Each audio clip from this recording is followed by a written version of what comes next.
Online জিজ্ঞাসার পক্ষ থেকে সবাইকে বরাবর মতো স্বাগত।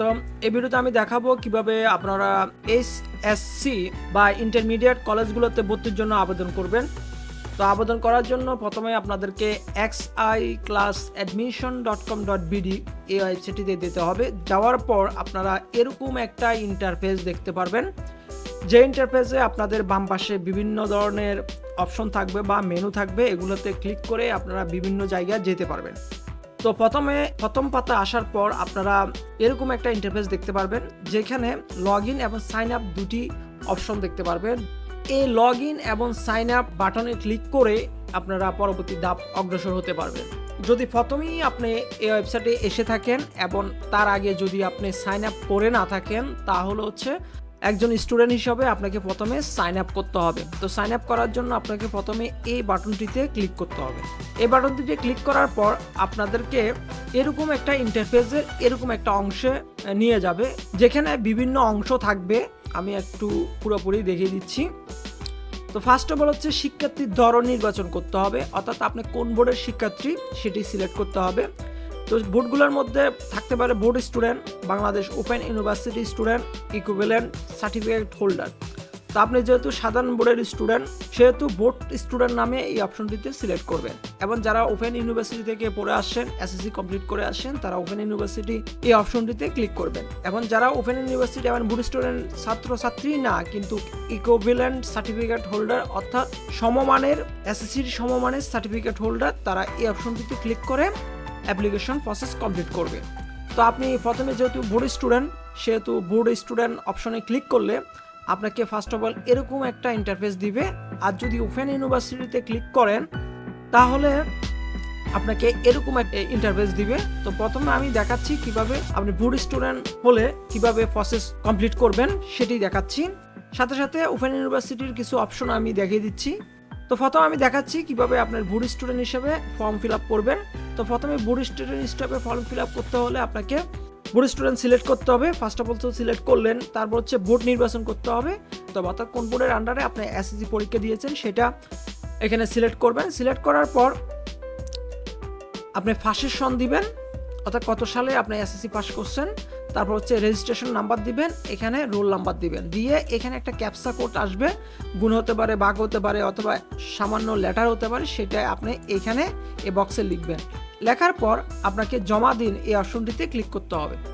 আরেকটা ইন্টারভিউতে আসার পর শিক্ষার্থীর নাম, অর্থাৎ আপনি যদি শিক্ষার্থী হয়ে থাকেন তাহলে আপনার নাম, আপনার পিতার নাম, আপনার মাতার নাম এবং আপনার জেন্ডার সিলেক্ট করবেন। তারপর হচ্ছে এখানে আপনার ধর্মটা সিলেক্ট করবেন, তারপর জন্ম তারিখ দিবেন, তারপর মোবাইল নাম্বার দুইবার দিতে হবে। এই মোবাইল নাম্বার এখানে একবার দিতে হবে, এখানে একবার দিতে হবে, একই mobile number.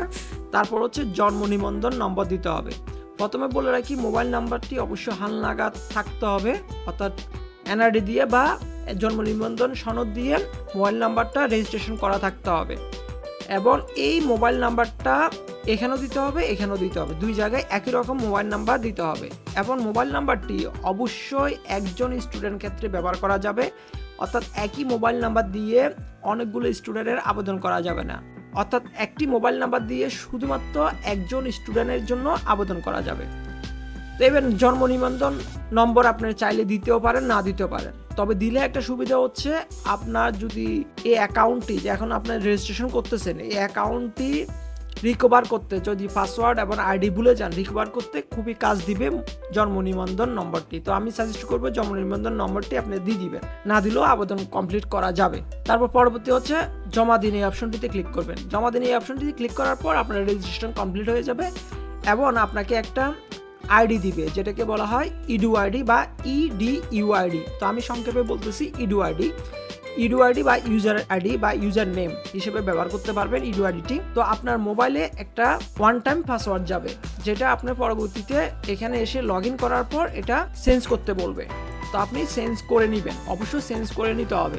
First of all সাবধান, অর্থাৎ আপনি যখন xiclassadmission.com.bd তে যাবেন, সেখানে যদি লগ ইন বাটনে ক্লিক করেন, তখন আপনাকে একটা ইন্টারফেসে নিয়ে যাবে, যেখানে পাসওয়ার্ড সেট করতে বলবে। তো পাসওয়ার্ড সেট করার আগে আমি একটু ওপেন ইউনিভার্সিটির কথা বলে দিচ্ছি। তো ওপেন ইউনিভার্সিটির বোর্ড সিলেক্ট করার পর এরকম একটা ইন্টারফেস পাবেন, যেখানে আপনি ফার্স্টের সন এবং রুল নাম্বার, অর্থাৎ ওপেন ইউনিভার্সিটিতে এক্সাম দেওয়ার সময় যে রুল নাম্বারটা দিয়েছিল সেটা এখানে দিবেন এবং ওইখানে যত সিজিপি পেয়েছিলেন সেটা এখানে দিবেন। দেওয়ার পর জমা দিন। এই অপশনটিতে ক্লিক করলে বাকি প্রসেসগুলো আগের মতো, মানে আগে যেরকম আমি আলোচনা করেছি আগের মতো নর্মাল বোর্ডের মতো। তারপর হচ্ছে আপনাকে একটা ওয়ান টাইম পাসওয়ার্ড এবং ইউজার নেম দেবে বা ইডুআরডি দিবে, যেটা দিয়ে আপনি এখানে সাইন ইন করবেন। অর্থাৎ লগ ইন বাটন ক্লিক করার পর এরকম একটা ইন্টারফেস আসবে যেখানে সাইন ইন করার অপশন থাকবে। সাইন ইন করার সাথে সাথে আপনি যদি ফার্স্ট লগ ইন করে থাকেন, অর্থাৎ ওয়ান টাইম পাসওয়ার্ড এবং আইডি দিয়ে প্রথমবার লগ ইন করে থাকেন, তখন আপনাকে এরকম একটা ইন্টারফেসে নিয়ে যাবে যেখানে পাসওয়ার্ড পরিবর্তনের জন্য বলবে। অর্থাৎ এখানে একই রকম পাসওয়ার্ড দিতে হবে, এখানে একই রকম পাসওয়ার্ড দিতে হবে, দুইটা একই রকম পাসওয়ার্ড দিয়ে আপনাকে জমা দিতে হবে। তো পাসওয়ার্ডের ধরন যেরকম হতে হবে, এটা 8 অক্ষরের হতে হবে, অর্থাৎ 8টা ডিজিট থাকতে হবে এই পাসওয়ার্ডে, এবং হচ্ছে কমপক্ষে একটা স্পেশাল লেটার থাকতে হবে। স্পেশাল লেটার বলতে semicolon, @ hash, $sign, %sign, sign, এরকম সাইনগুলো আছে স্পেশাল লেটারের, সেই লেটারগুলো আপনি এখানে দিতে হবে। এবং কমপক্ষে একটি নাম্বার বা একটি সংখ্যা থাকতে হবে, একটি বড় হাতের অক্ষর থাকতে হবে, একটি ছোট হাতের অক্ষর থাকতে হবে কমপক্ষে। উভয় পাসওয়ার্ড, এই পাসওয়ার্ড দুটি মিল থাকতে হবে, একই রকম হতে হবে। তারপর আপনি নতুন পাসওয়ার্ড সেট আপ করবেন।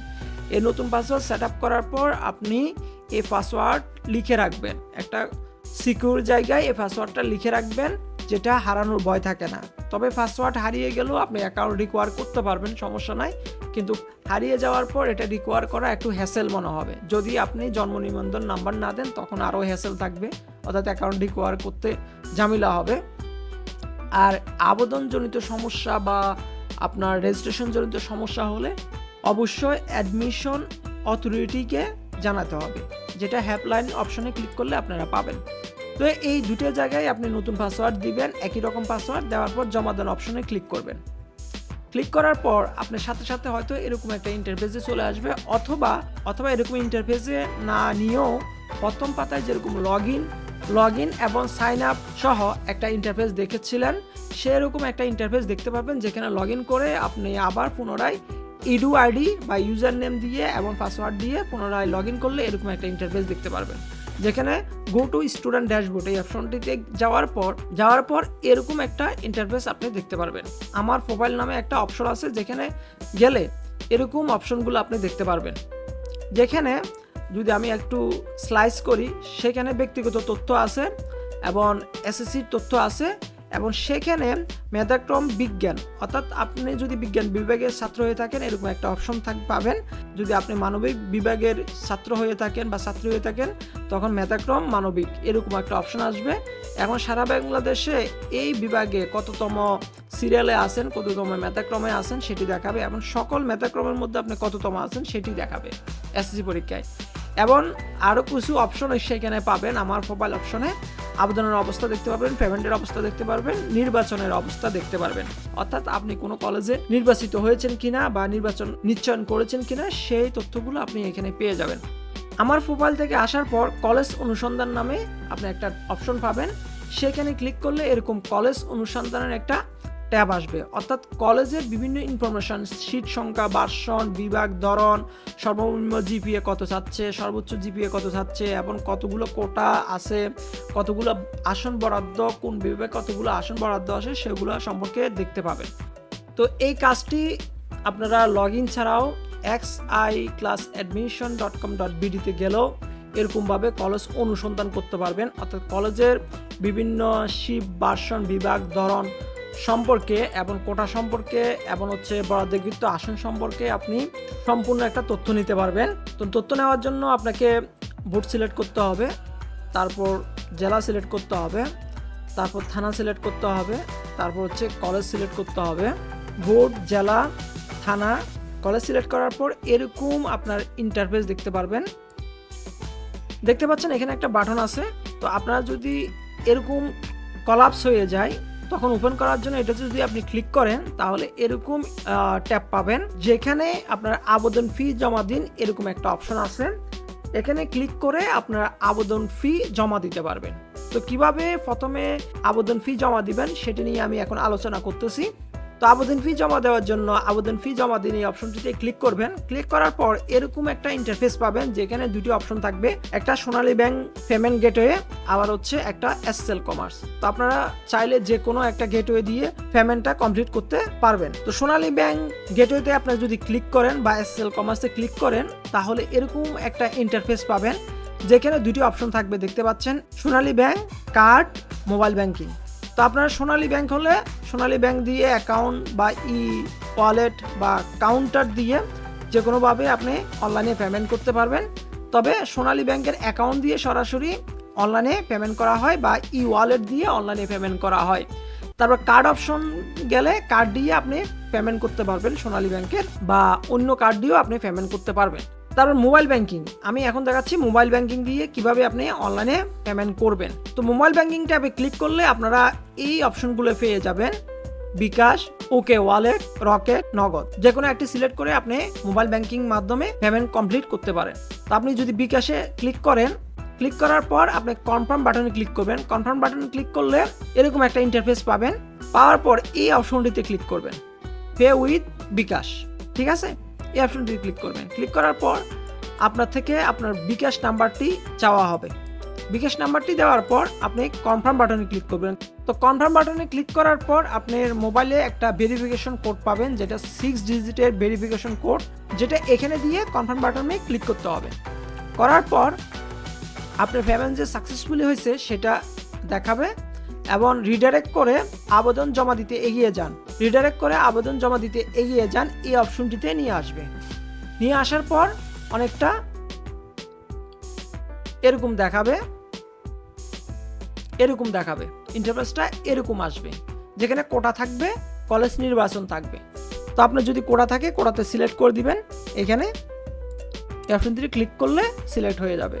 তারপর হচ্ছে কলেজ নির্বাচন করতে পারবেন, অর্থাৎ কলেজগুলো সিলেকশন লিস্টে আনতে পারবেন, চয়েস লিস্টে আনতে পারবেন। প্রথমে ভোট সিলেক্ট করতে হবে, তারপর জেলা সিলেক্ট করতে হবে, থানা সিলেক্ট করতে হবে, তারপর কলেজ সিলেক্ট করতে হবে। সিলেক্ট করার সাথে সাথে এখানে ওই কলেজের শিফট ভার্সন এখানে দেখাবে, এবং বিভিন্ন বিভাগ অনুযায়ী সিট কয়টা আছে, ভার্সন কোন ভার্সনে আপনি ভর্তি হতে চাচ্ছেন সেটিও এখানে দেখা যাবে। সেখান থেকে এখানে প্লাস বাটন ক্লিক করে এক একটা করে এখানে এই জায়গায় আপনি চয়েস লিস্টে নিয়ে আসতে পারবেন। তো অনেকটা প্রথম যখন অ্যাড করবেন তখন এরকম দেখা যাবে। আরও কয়েকটা কলেজ অ্যাড করার পর এরকম একটা লিস্ট পাবেন, যেখানে অনেকগুলো কলেজের লিস্ট এবং কোন বিভাগে ভর্তি হতে যাচ্ছেন সেগুলো দেখাবে। এখন দেখানোর পর আপনি চয়েস লিস্টটা উপরে নিচে উঠানামা করাতে পারবেন, যেটা অ্যারো বাটন যদি ডাউনে অ্যারো বাটনে ক্লিক করেন তাহলে এটি নিচে নামবে চয়েস লিস্টে। ডাউন বাটনে উপরে ক্লিক করলে, উপরটাতে ক্লিক করলে এটা উপরে যাবে, অর্থাৎ চয়েস লিস্ট চেঞ্জ হবে, মানে কত নাম্বার চয়েসে কোন কলেজ রাখতে চাচ্ছেন সেটা আবার চেঞ্জ করতে পারবেন। তারপর ওই চয়েস লিস্টের নিচে আবেদন সাবমিট করুন এই বাটনটি আসবে, অর্থাৎ অ্যাপ্লিকেশন সাবমিট এরকম বাটন আসবে। আসার পর যদি আপনি ক্লিক করেন এগিয়ে যান একটা অপশন পাবেন, অথবা আপনি যদি করতে না চান এখন তাহলে বাতিল করুন এই অপশনটিতে ক্লিক করতে পারেন। আর যদি এগিয়ে যেতে চান অর্থাৎ অ্যাপ্লিকেশন কমপ্লিট করতে চান তাহলে এগিয়ে যান বাটনে ক্লিক করবেন। তারপর এই বাটনে ক্লিক করার পর ঠিক আছে এই বাটনটিতে ক্লিক করবেন। করার সাথে সাথে আপনার অ্যাপ্লিকেশনটা কমপ্লিট হয়ে যাবে। তারপর আপনি আবেদন সেকশনের এই সাবসেকশনের আবেদন আপডেট করুন এই অপশনটিতে গিয়ে আপনি আবেদন ফর্ম আপডেট করতে পারবেন, অর্থাৎ যে কলেজগুলো লিস্ট দিয়েছেন সেগুলোর ডিলিট করে ফেলা দিতে পারবেন, ভার্সন চেঞ্জ করতে পারবেন, শিফট চেঞ্জ করতে পারবেন, ইভেন কলেজও আপনি চেঞ্জ করতে পারবেন, ঠিক আছে। ইভেন আপনার এই সিরিয়ালটাও চেঞ্জ করতে পারবেন। চেঞ্জ করে আপডেট করুন অপশনে ক্লিক করলে আগের মতো অ্যাপ্লিকেশন যেভাবে করেছেন তার মতো এগিয়ে যান অপশন পাবেন, ঠিক আছে অপশন পাবেন। পাওয়ার পর আপনাকে আবেদন দেখুন এই অপশনটিতে নিয়ে আসবে, অর্থাৎ প্রথমবার আবেদন করার পরও এই উইন্ডোজে নিয়ে আসতে পারে। সেখান থেকে পিডিএফ ডাউনলোড করুন একটা অপশন পাবেন, যেখানে আপনি পিডিএফ আকারে আপনার আবেদন ফর্মটি ডাউনলোড করে রাখতে পারবেন, ঠিক আছে। এবং পরবর্তীতে এখানে আরেকটা বাটন আছে দেখতে পাচ্ছেন, যেটা হচ্ছে আপডেট করুন, ওই আগের মতো আপডেট করতে পারবেন। তবে আপডেট আপনাকে 5 বার করার সুযোগ দিবে, অর্থাৎ কলেজের পরিবর্তন, ভার্সন পরিবর্তন, শিফট পরিবর্তন, বিভাগ পরিবর্তন 5 বার সময় দেওয়া হবে। 5 বারের বেশি আপনি আপডেট বাটনে ক্লিক করতে পারবেন না। অর্থাৎ ফর্ম পূরণ করার পর আপডেট বাটনে সাবমিট দিবেন, সাবমিট দেওয়ার জন্য 5 বার সুযোগ পাবেন, এর বেশি আপনাকে আপডেট করতে দিবে না। ঠিক আছে, এখন আপনাকে আবেদন কমপ্লিট হওয়ার পর যখন আপনার রেজাল্ট দিবে তখন আপনি একটা কলেজে তো নির্বাচিত হবেন, অর্থাৎ একটা কলেজের জন্য সিলেকশন হবেন। ওই সিলেকশন লিস্টটা নির্বাচন বা সিলেকশন ট্যাবে পাবেন। এই অপশনে ক্লিক করলে এরকম একটা ইন্টারফেসে নিয়ে আসবে যেখানে মাইগ্রেশনের অপশন পাবেন এবং এই যে আপনি কলেজটা পেয়েছেন সেটা নিশ্চয়ন করার অপশন পাবেন। এখানে দেখতে পাচ্ছেন নিশ্চয়ন করার অপশন পাবেন। আর যদি এই সিলেকশনের বিস্তারিত জানতে চান তাহলে বিস্তারিত অপশনে ক্লিক করবেন। ক্লিক করার পর এরকম আপনার বিস্তারিত অর্থাৎ ডিটেলস দেখতে পারবেন। এরকম একটা ইন্টারফেস আপনি দেখতে পারবেন বিস্তারিত, যেখানে শিফট, বাসন, বিভাগ, কোটা, মেরিট লিস্ট সবগুলো আপনি পেয়ে যাবেন একসাথে। এখন যদি আপনি নির্বাচন নিশ্চিত করুন এই অপশনটি ক্লিক করেন তাহলে এরকম একটা মডেল পাবেন বা পপ আপ পাবেন, যেখানে বলবে আপনি আপনার নিশ্চয়ন কমপ্লিট করবেন কিনা। যদি নিশ্চয়ন কমপ্লিট করেন তার পরবর্তীতে আর বাতিল করতে পারবেন না। তো সম্পূর্ণ কনফার্ম হয়ে এই কলেজের জন্য নিশ্চয়ন করবেন কিনা সেটি হ্যাঁ দিবেন। হ্যাঁ দেওয়ার পর তো এখানে একটা অপশন দেখতে পাচ্ছেন, যেটা হচ্ছে আপনি অটো মাইগ্রেশন করবেন কিনা। মাইগ্রেশনের জন্য কোনো কলেজ সিলেক্ট আপনি করতে পারবেন না, আপনি যে চয়েস লিস্টগুলো দিয়েছেন সেগুলো থেকে অটো মাইগ্রেশন হবে।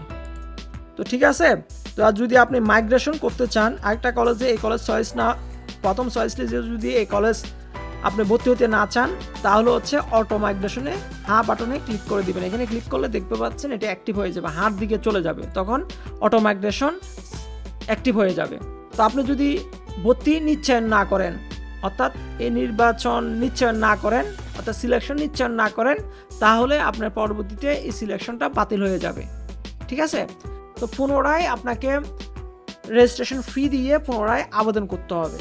তো আবেদন করার পর দ্বিতীয়বার যে আবেদন করার পর তেমনই একই রকম আপনি ইন্টারফেস পাবেন। ঠিক আছে, এভাবে আপনি 3 বার আবেদন করতে পারবেন। তো আপনার যদি কলেজ একেবারে নির্বাচিত কলেজ আপনার পছন্দ হয় তাহলে আপনি, আমার সাজেস্ট থাকবে যেন এই জিনিসগুলো না করার জন্য শুধু নিশ্চয়ন করে রাখবেন। নির্বাচন নিশ্চয়ন করুন এই অপশনটিতে ক্লিক করে হ্যাঁ দিবেন, অটো মাইগ্রেশন করারও দরকার না। যদি আপনি কলেজটা, যে কলেজ আপনি চাচ্ছেন ভর্তি হতে সেই কলেজ পেয়ে যান, জন্য আগ্রহী হলে, অগ্রসর হলে তারপর এরকম একটা ইন্টারফেস পাবেন যেখানে পেমেন্ট সম্পূর্ণভাবে কমপ্লিট হয়েছে এমন হচ্ছে, নির্বাচন কমপ্লিট হয়েছে এরকম একটা মেসেজ পাবেন এবং সেখানে বলবেন নির্বাচনে ফিরে যান। অর্থাৎ এই ইন্টারফেসে আবার যদি ফিরে আসতে চান তাহলে এই বাটনে ক্লিক করতে পারবেন এবং সেখানে আরও কিছু দেখতে পারবেন। যদি আপনি একটা কলেজ নির্বাচন করার পর মাইগ্রেশনের জন্য অ্যাক্টিভ করে রেখেছিলেন, পরবর্তীতে মাইগ্রেটের জন্য আরেকটা কলেজে নির্বাচিত হন, তখন দেখবেন যে ওই কলেজের লিস্টও এখানে দেখতে পারবেন এবং ওইটাও আপনি কনফার্ম করে নিতে পারবেন। তো ওই কলেজের লিস্টটাও আপনি দেখতে পারবেন। অর্থাৎ আপনি এই কলেজে আর ভর্তি হতে পারবেন না, প্রথম পর্যায়ে যে আপনি নির্বাচিত হয়েছেন, এখন মাইগ্রেট কলেজে আপনাকে ভর্তি হতে হবে। ঠিক আছে, তো আপনি আবার এই দুইটা লিস্ট থেকে দুইটা লিস্টের বিস্তারিত ক্লিক করলে দেখতে পাবেন। এবার হচ্ছে নির্বাচন বা সিলেকশন ট্যাবের পরে পেমেন্টের ইতিহাস অর্থাৎ পেমেন্ট হিস্টোরি দেখতে পারবেন। তো পেমেন্ট হিস্টোরি দেখার জন্য এখানে পেমেন্ট হিস্টোরি বা ইতিহাসে যদি আপনি ক্লিক করেন তাহলে এখানে কখন কিভাবে আপনি পেমেন্ট করেছেন এবং কত টাকা পেমেন্ট করেছেন সেটা দেখতে পাবেন এবং ট্রানজ্যাকশন আইডিটা খুবই গুরুত্বপূর্ণ, সেটাও আপনি এখানে দেখতে পাবেন। ঠিক আছে, অনলাইনে অ্যাপ্লিকেশন করার সময় বলতেছে আপনি পেমেন্ট কমপ্লিট করেননি, তখন এই ট্রানজ্যাকশন আইডি রেফারেন্স নিয়ে আপনি যদি কল করেন তাহলে কল সেন্টারে কল করলে আপনাদেরকে এটা অ্যাক্টিভ করে দিবে বা এই প্রবলেমটা সলভ করে দিবে তারা। ঠিক আছে, এবং এখানে আরও কিছু অপশন আছে, ডাউনলোড করতে পারবেন এই হিস্টোরিটা এবং আপনারা চাইলে ইংলিশ ভার্সনও এই পুরো প্রসেসটা কমপ্লিট করতে পারবেন। যারা ইংলিশে কমপ্লিট করতে যাচ্ছেন তারা ইংলিশে অ্যাক্টিভ করে রাখবেন, যাদের থেকে বাংলা ভালো লাগে তারা বাংলায় সম্পূর্ণ প্রসেস কমপ্লিট করতে পারবেন, এতে কোনো সমস্যা নাই। তো আজ এ পর্যন্ত, ভালো থাকবেন, সুস্থ থাকবেন আর অনলাইন জিজ্ঞাসার সাথে থাকবেন। পরবর্তী ভিডিওতে আমি দেখাবো কিভাবে আপনারা বিকাশের মাধ্যমে পেমেন্ট কমপ্লিট করবেন।